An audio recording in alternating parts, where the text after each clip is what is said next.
अस्सलामु अलैकुम दोस्तों, ट्रू इस्लामिक स्टोरीज में आपका स्वागत है। आज हम आपको एक ऐसी कहानी सुनाएंगे जिसका जिक्र कुरान में भी आया है।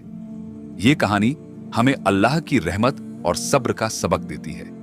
यह है हजरत यूनुस अलैहिस्सलाम की कहानी। हजरत यूनुस अलैहिस्सलाम को अल्लाह ताला ने उनकी कौम की हिदायत के लिए भेजा था।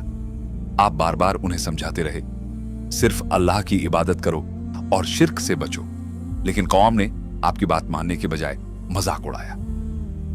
आखिरकार हजरत यूनुस अलैहिस्सलाम नाराज होकर अपनी कौम को छोड़कर चले गए। सफर के दौरान आप जहाज पर सवार हो गए। समुंदर में अचानक तेज तूफान आ गया।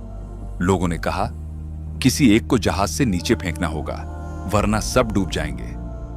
पर्ची डाली गई और नाम हजरत यूनुस अलैहिस्सलाम का निकला। आपको समुंदर में फेंक दिया गया और एक बड़ी मछली ने निगल लिया।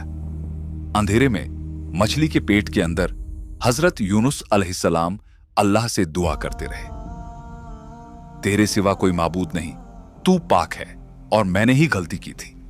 अल्लाह ने उनकी दुआ कबूल कर ली। मछली ने उन्हें किनारे पर उगल दिया।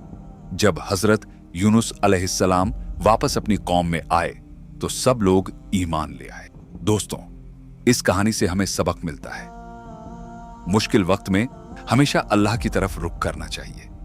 गलती होने पर फौरन तौबा करनी चाहिए और सब्र करना चाहिए, क्योंकि सब्र करने वालों की मदद अल्लाह जरूर करता है। दोस्तों, ये थी हजरत यूनुस अलैहिस्सलाम की सच्ची कहानी। अगर आप और ऐसी कहानियां सुनना चाहते हैं तो चैनल को सब्सक्राइब कीजिए और वीडियो शेयर कीजिए। अल्लाह हाफिज।